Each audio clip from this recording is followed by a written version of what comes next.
Jacobs. I run sales and BD for Axial. We've got Adam Liebman here, now founder of Join Us, yes, but formerly executive vice president of sales for Constant Contact / Single Platform. Yep. And we're pleased to be hosted tonight by Bowery Capital. You can see that these folks are all working in the background, so please be respectful of the space. Eric's going to say a little bit about Bowery, and then we're going to kick off the event. Yeah, great. So I'm a member of the Bowery Capital team. We're a B2B seed stage fund here in New York City that invests in business software. We believe, I guess, that as you guys, as digital natives, work their way up the org chart and become the next CEOs and CTOs, CMOs, that they're going to be much more open to replacing this legacy software with kind of new innovations in the space, and we want to invest in that. We believe that over the next 10 years, there's probably going to be about $350 billion of money that's going to switch hands, and we want to be there to invest in those companies. So that's what we do. So if you guys have a company or an idea and want to talk to me about it, I'll be here all night. Eric's here all night. So again, thanks for coming, everybody. The format is going to be about 30 minutes of Q&A between me and Adam, and then we're going to open it up to questions. The title for tonight's event is the SMB Playbook. I'll let Adam tell you more in-depth part of the story, but very briefly, Adam was part of the founding team at Single Platform. Single Platform quickly scaled up one of the best inside sales, SMB sales teams in the city. The culmination of a lot of what they did was a sale to Constant Contact. When was that? June of 2012. June of 2012 for roughly $80 million. Sure. And Adam was at Constant Contact as part of the integration team and then running a sales team for Constant Contact for 2 years. Yep. After that, and now he's going to start, he has started his own venture, which he'll tell you about at the end of the evening. Sure. But for now, we're gonna first just start off with Adam introducing himself, and then dive into some questions. And if you guys have specific questions in mind, keep them till the end. We'll try to address them. The subject is again the SMB Playbook, which is what are all the things that you need to think about from training, hiring, firing, development, comp plans, structure, org chart, etc., to scaling up an inside sales team specifically focused on SMB. I run an inside sales team as well, focused on the enterprise, and I can talk about that, but we're going to give the majority of the floor to Adam tonight. So please welcome Adam Liebman. Thank you. Yeah, awesome, cool. Thank you guys. So like Sam said, I was part of the founding executive team at Single Platform. I actually got my start at Yext, where I was one of the first salespeople. That was kind of where I learned how to sell to small businesses, launching different kinds of verticals. So for my first month there, I was calling gyms. My next month, I was calling television repairmen. Third month, I was calling chiropractors. Fourth month was auto repair, and so on and so forth. So it kind of ran the gamut, and I learned a lot about how to interact with small businesses. After doing that for a while, I took over as director of sales development. So we had about 20 salespeople at the time, and the VP came to me and said, listen, I can't run the day-to-day of this sales floor and also figure out how we can hire 10 new people a month and train them and get them up to speed. So can you do that? Can you teach people to be like you? So I said, sure. Took over as director of sales development and then grew our team from about 20 to 95 over the course of the next 12 months. At that point, I met, or I didn't meet, but I got a Facebook message from my good friend Kenny Herman, who's here tonight, and Kenny said, I want to grab drinks, I want you to meet this guy. And so I met this guy. This guy turned out to be Wiley Cirilli, who is the founder and CEO of Single Platform. And Wiley looked at me and he said, if you can figure out how to sell Single Platform over the phone, at the time it was an outside sales team, we will build this company and this team around you. And I was 24 years old and I said, oh my God, that sounds fucking incredible. Like, let's do this. So joined the company and spent the next 9 months by myself, VP of sales of one, basically trying to figure this out. So we went through 30 some odd pitches. We actually went through 4 different business models. Kenny was, for those of you who aren't familiar with what Single Platform does, we distribute local business information to all the sites that people search on when they're looking up a business. So if you're trying to find a good place to eat and you don't know where to go and you go on Yelp, for example, and you're looking at those restaurants and you see a menu, that's provided by Single Platform. So before that, there was no menus on any of these sites, whether it was Yelp or Urban Spoon or Foursquare or TripAdvisor, whatever it was. So we went through all these different pitches. Kenny was busy signing up all these publishers. I was busy signing up all these restaurants. but we weren't able to actually make money, which is kind of a crucial component of building a business. So we kind of kept playing around with things over the course of these 9 months, and we figured it out. And at that point, started hiring, and we'll talk a little bit about what that was like. And then we grew and we grew and we grew. And as Sam mentioned, we acquired in June of 2012. Great transaction. Constant Contact was the perfect acquire for us. It was really relatively early in the company's life cycle, obviously only 18 months. From there, we just kept growing. So it was 20 people at the acquisition, and then 2 years later, right around when I left, which was this past October, we had a 100-person sales organization. So it was about 80 sellers, 10 managers, 3 senior managers, some sales ops people, and it was like a fully functioning machine. I could go on vacation, I could be asleep at my desk, I could be walking around the floor, and it really didn't matter what I was doing. It was like a well-oiled machine, and that's kind of been the hallmark and the thing that I've stressed when I work with companies or I talk to them about this sort of thing. When you can processize everything, when you can make everything a process, it becomes this coin-operated machine, and it just ends up working so well, and you take out all of these variables that often get introduced when you're dealing with people and emotions and all those sorts of things, and those things are great, and that's what makes salespeople so special. But when you can kind of control some of those parts, especially if you do it from the beginning, you can put yourself in a position where you can grow really quickly and ultimately win the market. So thank you for that introduction. Sure. A lot of the folks in the room are at the iteration stage for their startups. There's a few folks in the room that I know are VP sales of one. Sure. So talk about those first 9 months at Single Platform and the process of iteration and how you were flowing from one pitch to another, how long you would stay in that pitch or in that go-to-market positioning before you transitioned and moved to another. And what were some of the metrics that you were using to figure out?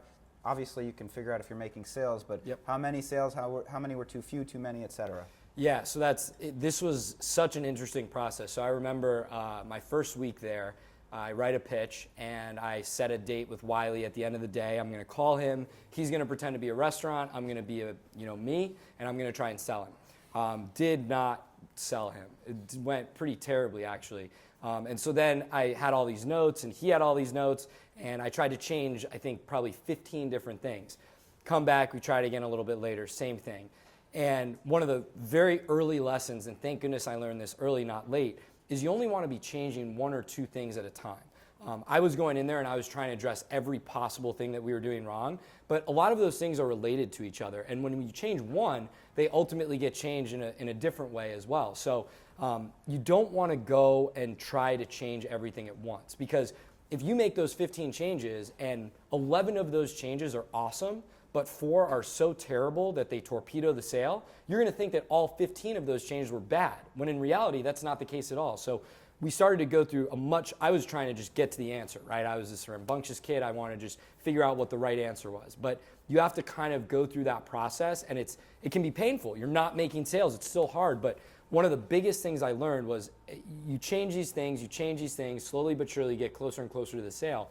But when you're changing them and it's still not working, one of the most valuable things you can do is stop selling and ask the person on the other end of the phone, does this even make sense? Like, okay, I'm gonna stop selling you for a second. Like, this clearly isn't working, right? You're clearly getting rejected. Can I just ask you, like, does this idea even make sense? Like, does the thing that we're talking about, is this an issue for you? If this were free, would you be interested in using it? I had people say no. And I'm like, okay, well, if you won't use it when it's free, it's going to be really tough to make a business out of this, right? But that's not actually what they were saying. What they were saying was I wasn't doing a good enough job of communicating why it was good or communicating that value to show people why they should listen. And that was where the pain point was. So it was like if they didn't even understand the problem we were solving, that's a really good place to start. And it's like, okay, well, do you have issues? Like, do you agree that the menu is the number one thing that people want to see online? And they're like, no. And I say, well, okay, but that first slide I showed you, it shows a graph from Yellow Pages that says like the number one thing people want to see is the menu. So I guess I'm just confused. Oh, I don't believe the Yellow Pages, right? So it's like, oh crap. wow, so we have to figure out like either a different source, or we have to address that even more head on, and just like fundamental things. That's at the very beginning of what was our pitch. And so we were never going to make the sale because that one blocker right from the jump was preventing us from moving forward, right? So we would iterate. I think, part of the thing that you asked was how long would we stay in a script? What did we measure? Well, the reason that you guys are here, the reason that you're VPs of sales of one is because you're really, really talented, right? And so there's some gut feel that's going to have to go along with this process, and that's okay. There's going to be metrics that you want to measure, but there's also going to be times where you start doing something and instantly realize that it's not going to work and it's like a terrible approach. And that's okay to stop at that point and change it. But at the same time, you don't want to, every time you encounter resistance, throw your hands up in the air and be like, oh, I got to change it again. Because then you're just going to keep changing it, right? And one of the biggest things that we teach at Single Platform, salespeople who come to our company typically have zero experience, and they're typically pretty successful people in life. And successful people in life don't hear no a lot. And when you do hear no, especially as a successful person, the number one thing you want to do is change your approach. You're like, oh, well, someone just told me no, so I must have done it wrong. Let me do something different. But sales is this really weird thing, kind of like baseball, where you don't change your approach even when you're getting no's, because you trust the approach, you trust the process, you execute the play, and you know if you do that enough, it's going to result in whatever you've defined as success, okay? So I said it's like baseball. When Derek Jeter strikes out, he doesn't then go into the dugout and retool his swing for his next at bat, right? He knows that he's Derek fucking Jeter, and if he does this 10 times, he's gonna get a hit 3 of them, and that's gonna make him one of the best hitters of all time, right? If he went and changed his approach every single time he made an out, he'd be all over the place. It would be impossible for him to be successful, right?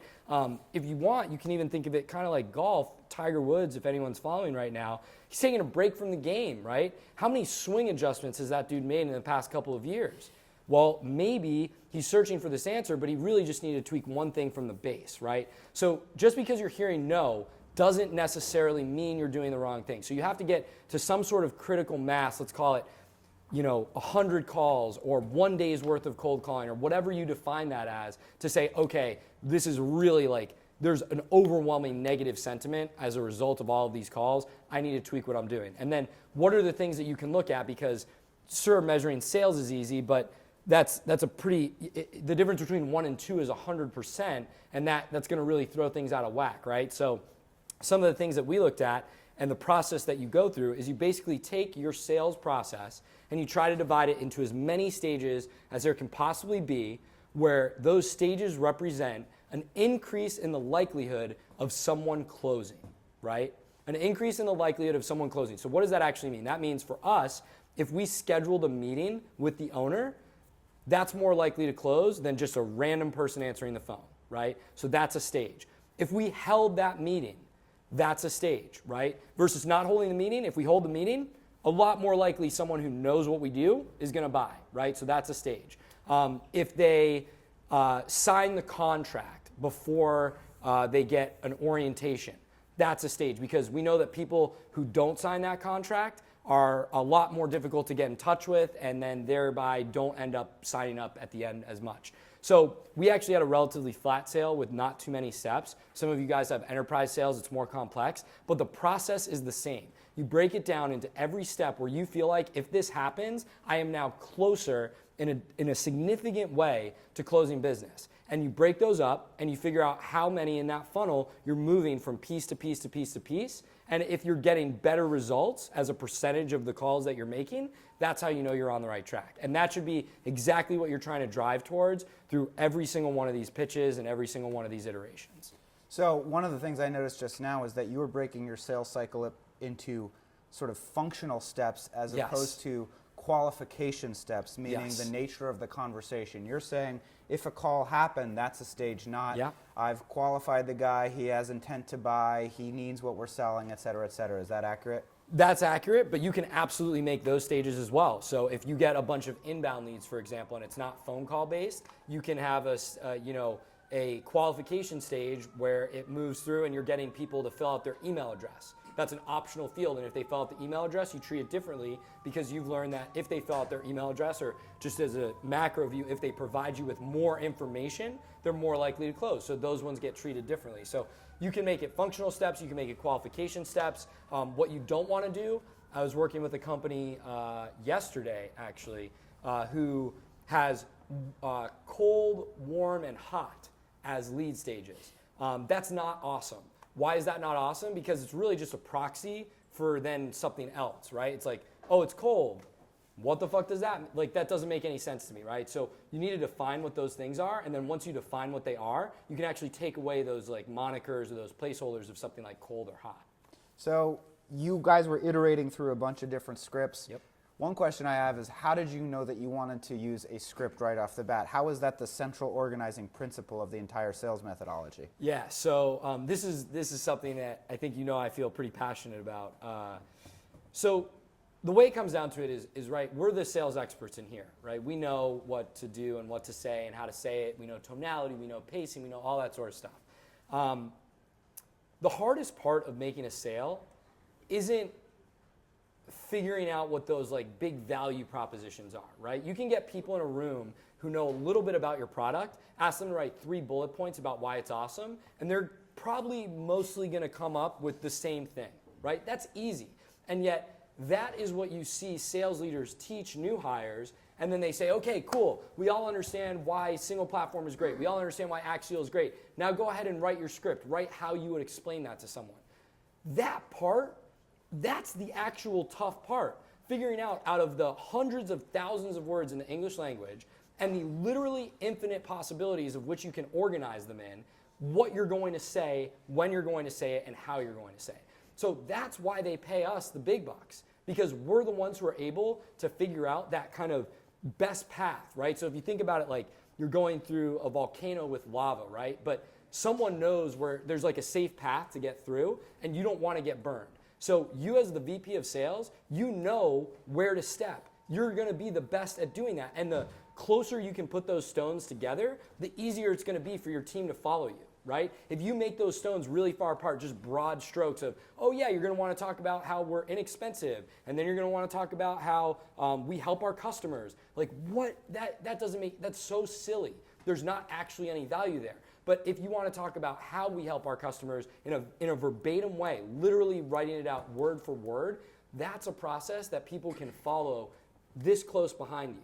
You give them ideas, they're kind of going to be in that neighborhood, but they're not really going to be in that neighborhood, and that's not what you want. So that was like the overall mindset, right, from the jump.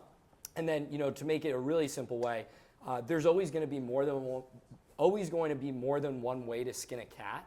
Right? You can go and do it a bunch of different ways, but there's also going to be the best, most effective way to skin a cat. And I guess my question is, why would you ever not want to do it that best, most effective way? Now, the answer that some of you may even be thinking right now, and that I get pushback on a lot, is, oh, well, I'm smart enough to know that for this kind of cat, I'm going to skin it this way, and for that kind of cat, I'm going to skin it that way, and I'm going to get both cats skinned, and it's going to be awesome, right?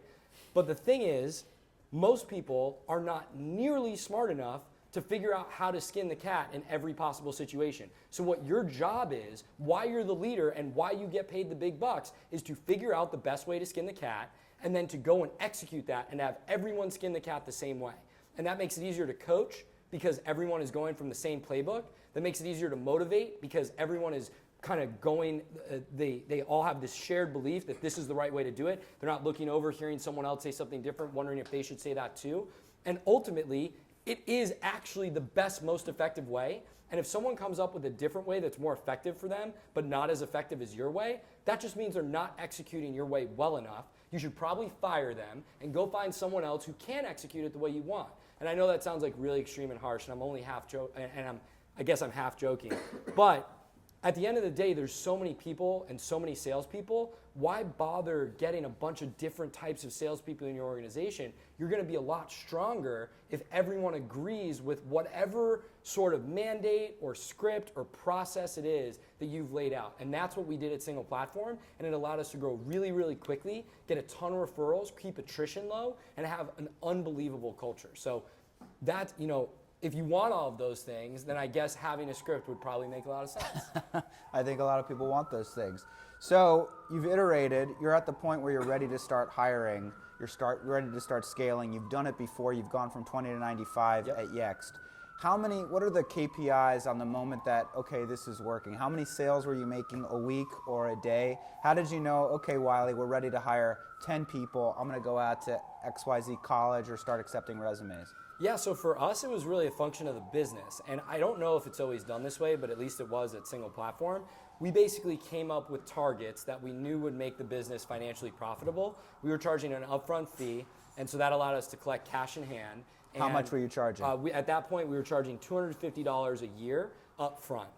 So we would collect that $250, and we figured that if we could do, let's call it like a deal a day, so $1,250 worth of money coming in, that would be somewhere in the neighborhood of like, let's call it $60,000. You mean $1,250 a week?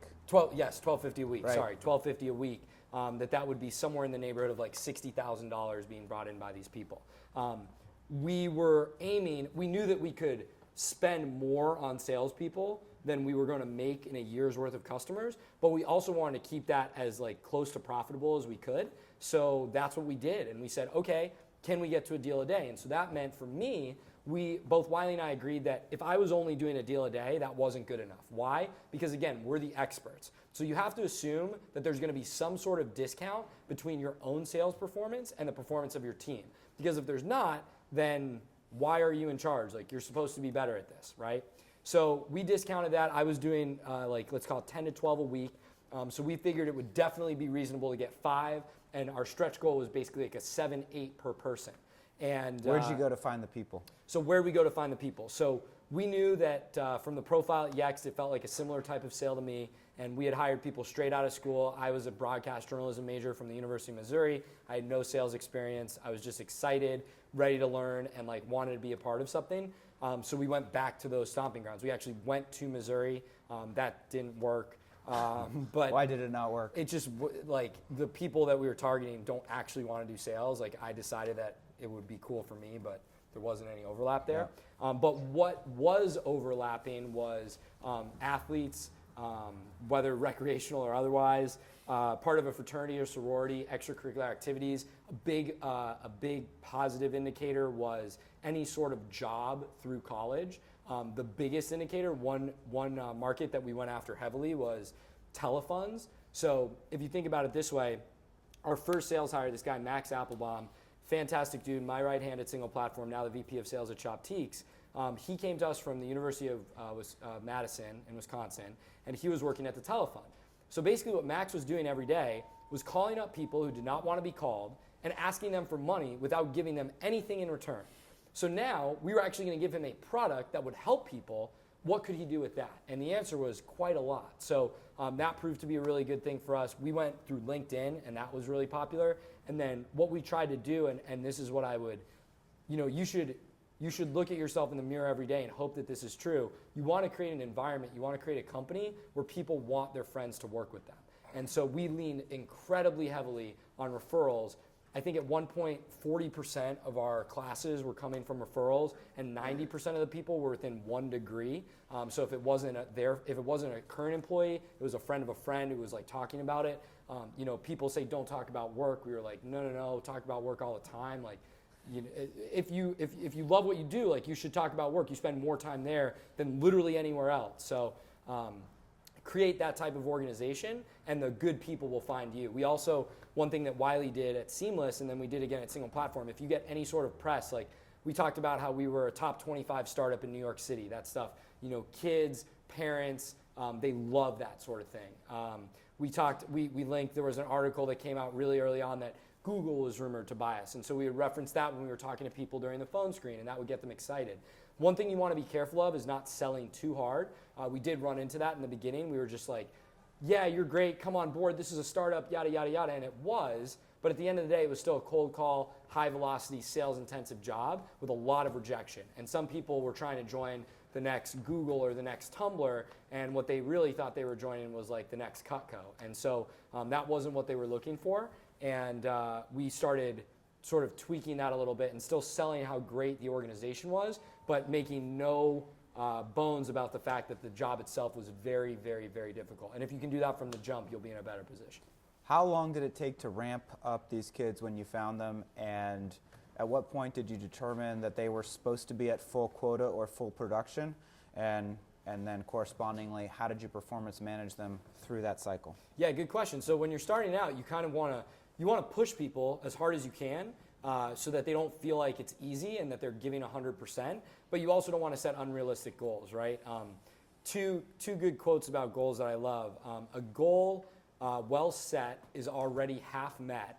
And the other one is don't set goals that can only be achieved under optimal conditions. I really, really like that second one. So I'm a big fan. I want to see people win. I want my team to win. I want them to get layups, particularly in the beginning of when they start, right? So the way to do that is you sandbag a little bit, right? You can always increase the goals later because they're blowing them out of the water. But if they start out stumbling, feeling like they're not successful, that plays a huge role in whether or not they'll eventually be able to get successful. So we discounted what I was doing and we said, okay, we're going to ask for a deal a day.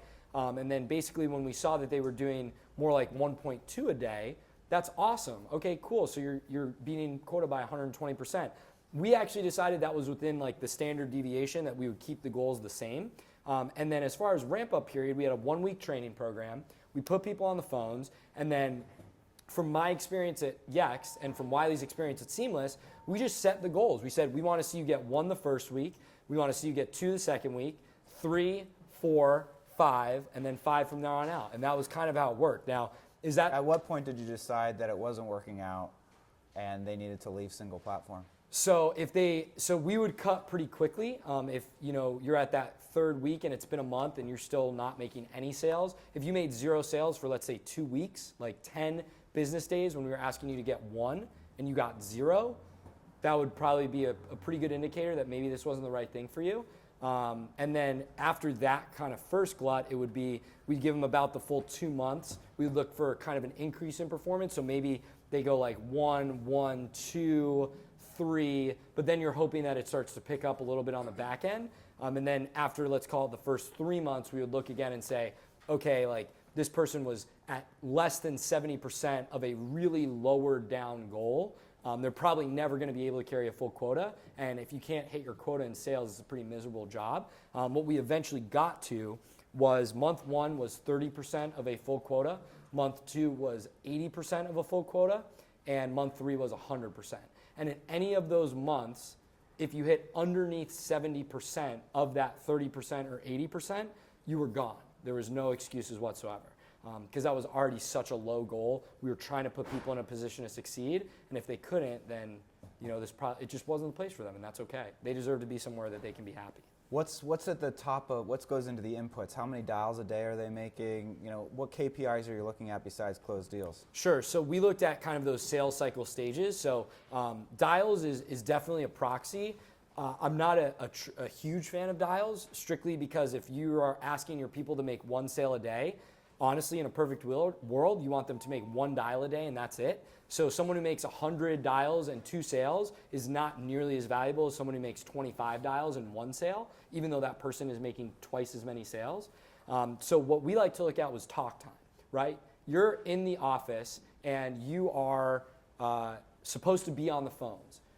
That is really the only responsibility that you have whatsoever. So if you're not on the phones for at least 30 minutes of every half hour that you're in the office, it's unclear as to what exactly you're doing with your day.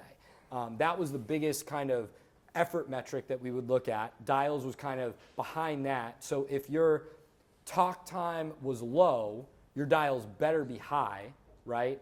If your dials were high and your talk time was low, we would dig into why are you not leaving good messages? Why are you not getting calls back? Why are you not holding any meetings?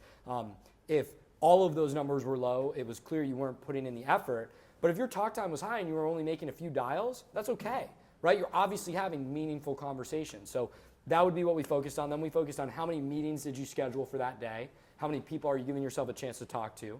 How many meetings did you hold? How many demos did you actually run? Same thing. And then how many closes did you get? Like, did you get that 1 close? And the way our funnel worked in our sales cycle, the metrics actually worked out that if you had all three of those pieces, meeting, scheduling, and holding, you would get that close every single day. It was just a natural process. What were some of the conversion ratios you saw? Yeah, so we would schedule a meeting about 10% of our dials. We would hold those meetings at about a 40% clip. We would close those sales, close those meetings at about a 40% clip as well. So the net sales percentage ended up being somewhere in the neighborhood, I think, of like 2%. It's that's very common in cold calling and outbound prospecting. Yes. It's typically 2 to 3%. Yep. And it's interesting, even though it's a transactional sale, a demo to close rate in the enterprise is 40%, typically 35 to 40%. So yep. The meeting is the same thing as a demo, which is just yes. extended selling time, and you hope to close those at about 40%. Yeah. So how did you do territory design? Did you have a head of marketing and they were giving you the Salesforce email addresses? How did you think about giving people leads and giving them who to call? Yeah, so don't have a ton of valuable information to share here, both at Yext and single platform. There was no director of marketing. So what we ended up doing was buying lots and lots and lots and lots and lots of leads from InfoUSA. If you were a business type that we would call, so let's say restaurants, and you had a phone number, that was all we needed. And then we would call through hundreds of thousands of leads over the course of the year, or whatever you want to call it. And those were divided up completely randomly. Completely randomly, no vertical. Geo, no vertical. When you start introducing that, it doesn't make things less complex. There are a lot of reasons why it makes sense. But for us, we had what I like to call a universal value proposition. And if you can, try and figure out what your universal value proposition is at your company. But what that means is, if you are a restaurant and you weren't using single platform, right? There was legitimately nothing you could say that would not make you a good fit. So to that end, we looked at every business as the same likelihood of closing, and that was what we taught our reps. And so with that mindset, every lead was a 10. If you start with the 10s and then you go down to the 9s, what you're doing is over time setting your future salespeople up to have a really difficult go, because there's just not 10s left anymore. And so we never wanted people to feel that way, and I think that sales is a very mental game. And so if you mix in 10s and you mix in 5s, if they come off of a 10 call and they call that 5, they're going to think it's a 7 just because they have a lot of positive energy going on. If you tell them it's a 5, they're going to act like it's a 2 because they were just calling a 10. So we really just totally blind. Here's leads, call them, take them out of their names, give them new ones. Once we get to the bottom of the list, start from the top again. So that's a novel approach. You're ready to scale. You're hiring a bunch of people. You're seeing who's successful. Max works out. He went to Wisconsin. Yep. Maybe he was in a fraternity or something like that. Distill some of the key qualities that you see for successful salespeople, particularly inside salespeople. Yeah, so I think the number one thing is internal motivation, right? So I'm a big fan of quotes, phrases, yada, yada, yada. So you cannot motivate people. You can only create an environment where a motivated person can succeed, right? So once you get someone who's hungry and you put them in that environment where, like, yes, if I do more, I'm rewarded more, people recognize my achievements, like I'm taken care of, that's when high performers will perform highly. But you can't, and you don't want to be part of an organization where you're standing over someone's shoulder, cracking the whip, like, hey, make another dial, let's go. So you need to hire for motivation, for internal motivation. And that's one of the most difficult things to do. How do you test for that? How do you test for that? So you ask people about times when they faced adversity. One question that we asked that was always interesting is, who's your favorite band or artist or musical performer? What's the wrong answer? So that's just the first half of the question. There's no wrong answer there. So they tell you, and then you say, okay, you have tickets to their show. It's sold out. It's going to be awesome. There's a huge thunderstorm. It starts raining. What do you do? And the wrong answer there is, I'll catch them next time. The right answer is, I don't give a shit. This is my favorite band. I've waited for 6 months to go see them. I'm so excited. I can't wait. It's what's a little water, right? And those are people who are going to fight through and get shit done. The other thing that we would look for is, so I call it thinking dynamically. A lot of people like to say to be good at sales, you have to be able to think on your feet. I think that's kind of, I don't like that term, right? Because thinking on your feet kind of conveys the idea that you're coming up with information, like you're pulling information out of thin air and then you're just spewing it back, right? Truth be told, we as salespeople have 100% of the information.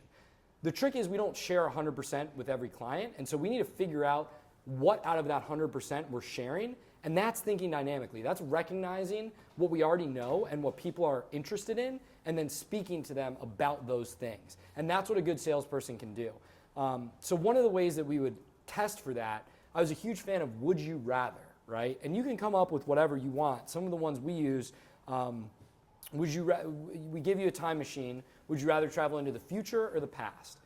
Would you rather be, so at one point I was like, what's the right answer, future or past? So I tend to like people more who say the future just because they're looking forward instead of like trying to change what's already happened. But there is no right or wrong answer. What you're looking for there is someone who makes a decision quickly, someone who has good basis behind that. And so there's what, do they make the answer, do they make the decision quickly? What is the content of that answer? And then how do they deliver that content, right? And if they do all three of those things really well, that's a winner, right? Another good one is make the argument for me that salt is better than pepper or pepper is better than salt. We ask that all the time. And anyone who knocked that out of the park went on to be a very successful salesperson. If they didn't knock it out of the park, that didn't necessarily disqualify them. There were still good people there. But sell me a pen, I fucking hate that question. You're not supposed to know how to sell pens. Are you a pen salesman? That doesn't make any sense. You don't know anything about this pen. And if you're hiring someone with 0 to 2 years of experience, you're going to teach them how to sell the pen. Whether or not they know how to at that exact moment in time makes no difference on whether or not they can be successful. It's do they have the capacity to learn how to sell the pen. And so I would ask people make the argument salt is better than pepper, pepper is better than salt. The reason that works is because we all know what those things are. But you have people who would sit there in silence for like 5 to 10 seconds. Ooh, good question.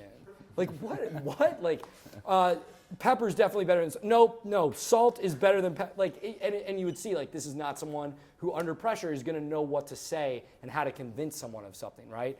But if you walked away feeling like, oh, going in the future, definitely. Or, oh, I should definitely go into the past, that's great.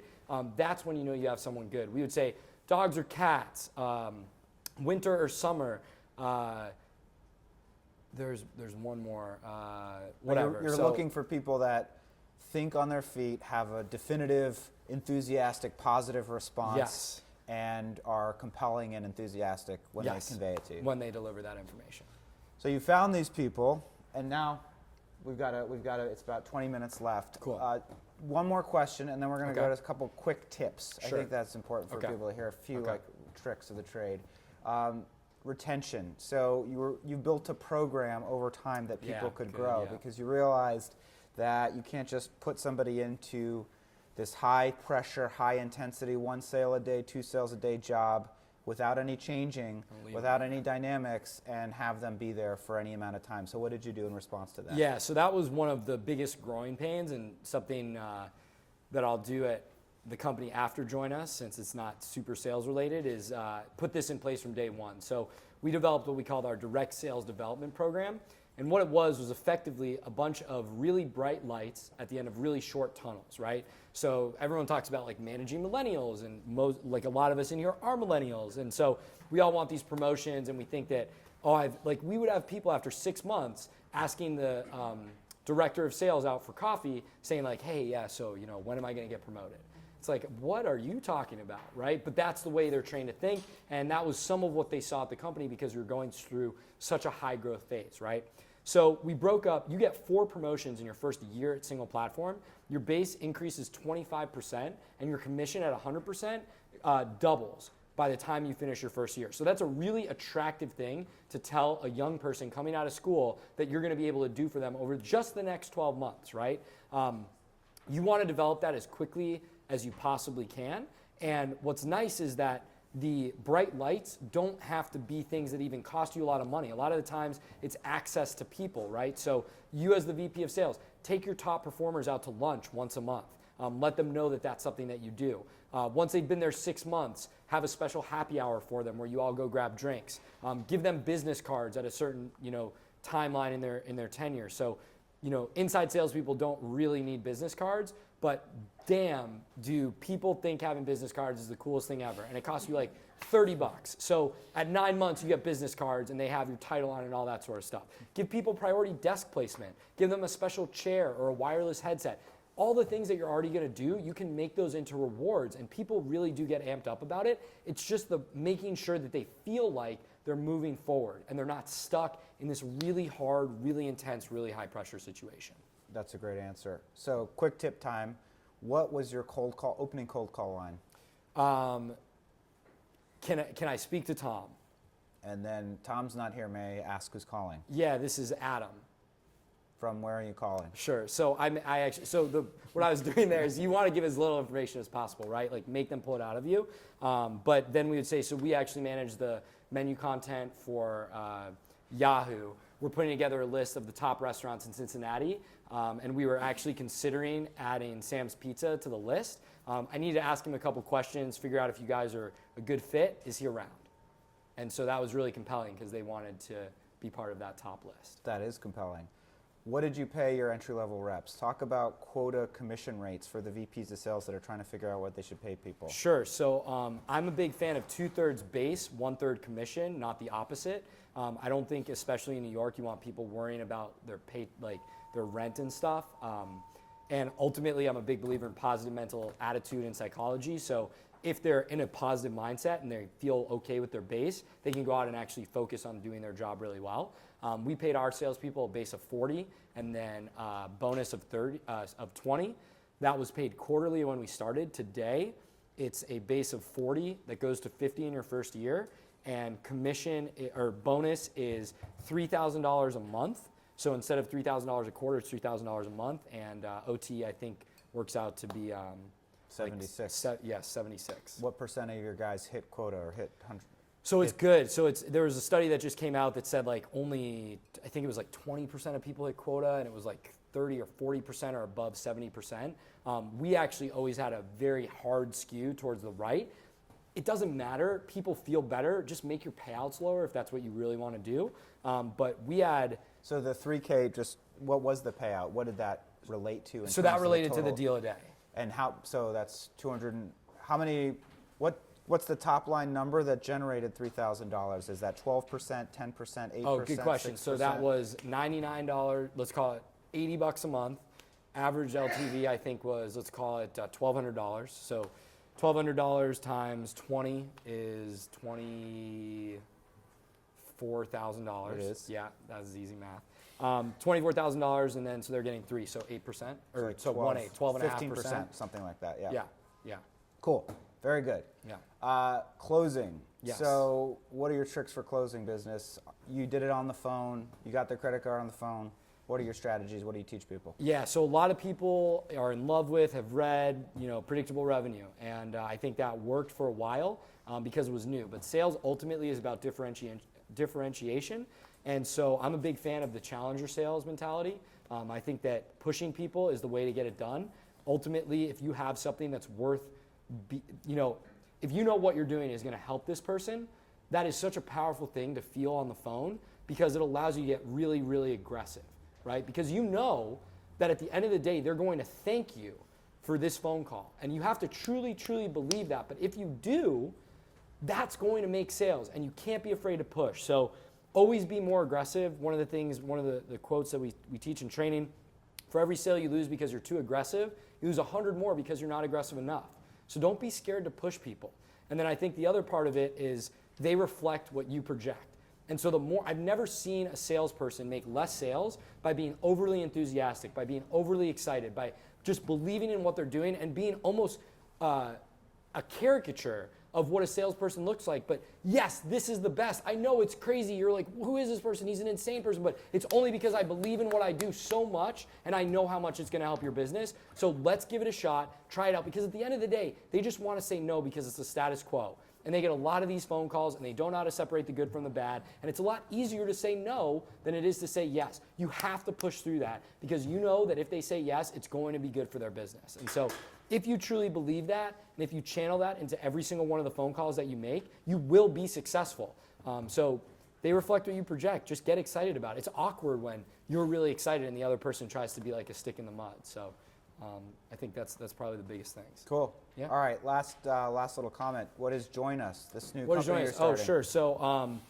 So I've decided to take the leap. We're backed by first round capital and their ventures, and basically I think that meeting people is kind of broken. Everyone wants to meet new people, but they don't get to as often as they'd like. Primary reason is because they're scared of getting rejected, and also because most of that happens in a one-to-one interaction. So the way to fix this is to create groups. So everyone already goes out. Everyone already goes out to certain places. When they go out to those places, you go to the bar next time, look around. There's groups of guys. There's groups of girls. They probably want to talk to each other. They're not. Why? For all the reasons that we just said. So what if we could provide some sort of icebreaker or catalyst? And that's basically what Join Us is. Sounds probably a lot like Grouper or Tinder. That's because maybe it is. But we're really focused on the non-romance element. That adds this whole cloud to everything that you do, and doesn't need to. So what if you could actually get to know someone and then decide if you wanted to be physical with them or not? So It's called Join Us. it's called Join Us. Backed by first round capital. Backed by Ventures. first round capital. 2 weeks old. 2 weeks old. I'm going to steal this email distribution list and let you all know when it's ready, and you can test it out. And you're for looking us. for a head of product. And I'm looking for a head of product. So seriously, if there's one thing I could ask from all of you, if you know anyone who is just a ridiculously talented product person who would be interested in co-founding a startup, send them my way. It's just adam@joinusapp.co or adamjliebman@gmail.com. I will take you to dinner at 11 Madison Park if you can find me this person. Or you can take someone else. You don't have to go with me if you'd rather. But yes, that would be much appreciated. Questions? Any questions from the audience? Yeah. What was in your pitch book? Thank you. Sure. Right, thank you. So what was in the playbook other than the pitch? Like are you countering objections? Yes. What was in there? Yeah. So repeat the question. Yeah, for this. so the question was, what goes into the pitch book or the playbook, the sales playbook, besides simply the pitch and the script? yeah. So what goes into the playbook? What goes into the playbook is your pitch. Absolutely. It's your objection responses. It's your entire sales process, right? So the pitch for us was just when we would hold that meeting. But there's also what do we say when we're trying to schedule a meeting? What do we say when we're closing? There's like a whole separate steps for that when we're not just having that extended selling time. Some of the things that would go into our training manual are like background on the company, sales philosophy, like, they reflect what you project, you lose 100 sales because you're not aggressive enough, things like that. But that's not part of the materials that they would have on a working day-to-day basis.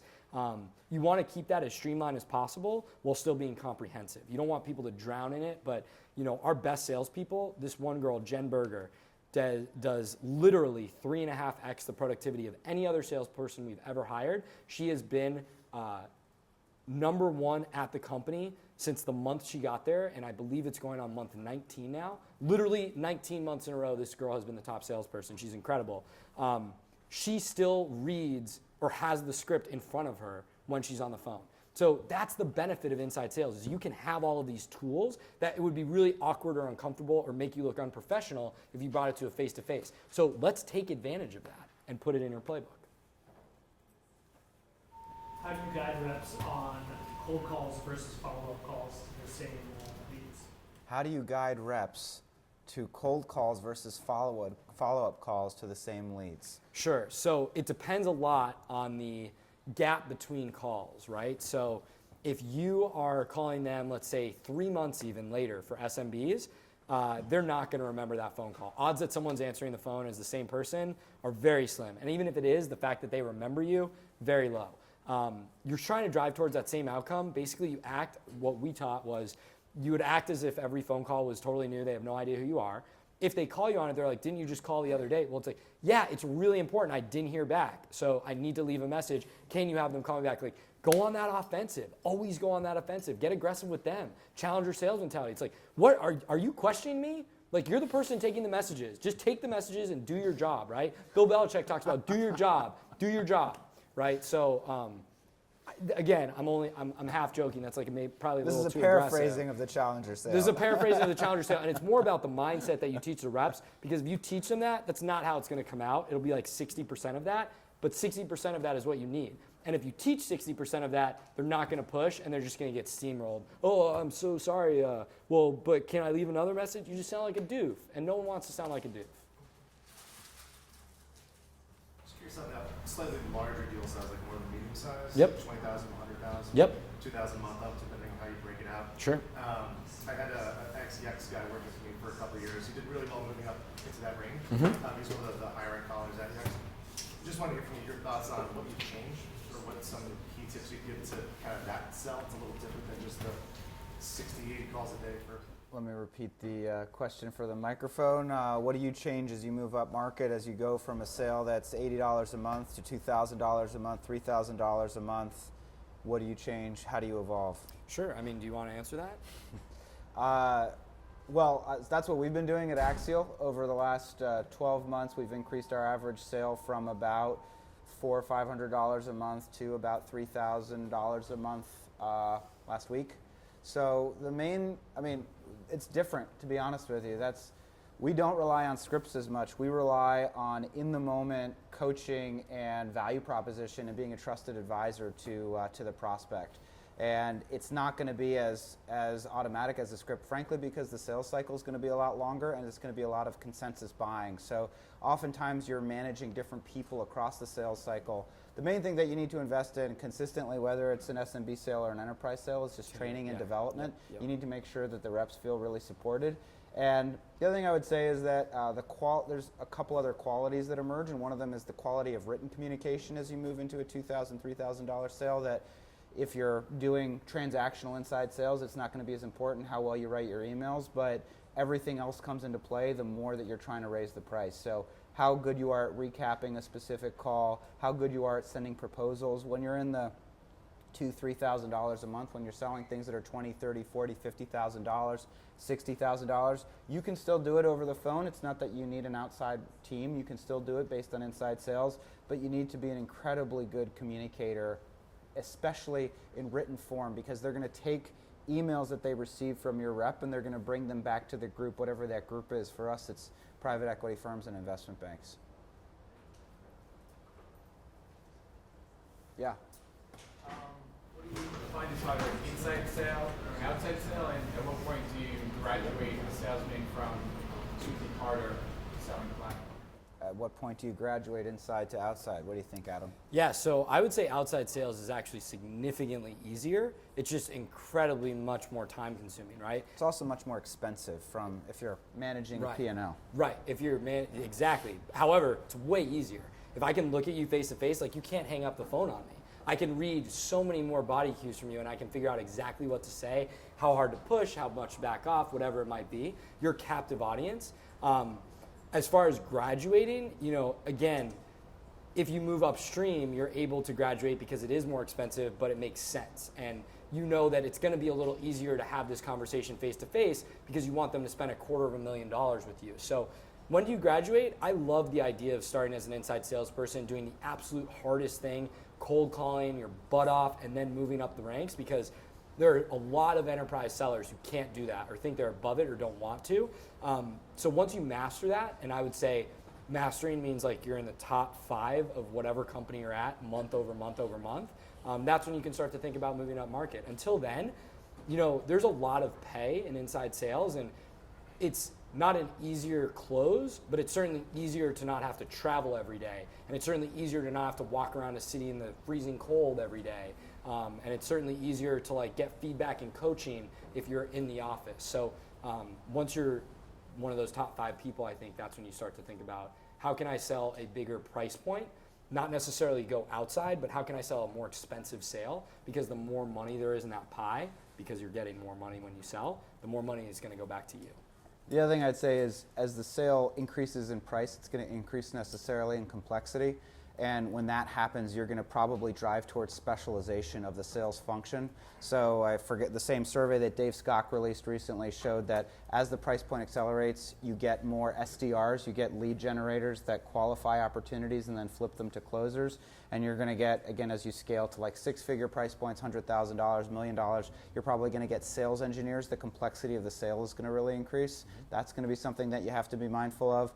I would say that the danger zone for a lot of people is being in the gray zone on price, where you're at a point in the demand curve where you're charging enough that it requires a group buying behavior. They have to go back to a team and get approval, but it's not enough. It's not as much as you could charge. So, for example, a $10,000 average price is a bad, from my experience, is a bad place to be, because you're gonna, the process and the effort and the sophistication required to sell something for $10,000 isn't significantly different than $30,000, but you're getting a third as much revenue for it, and so you're just going to have to cover a lot more ground.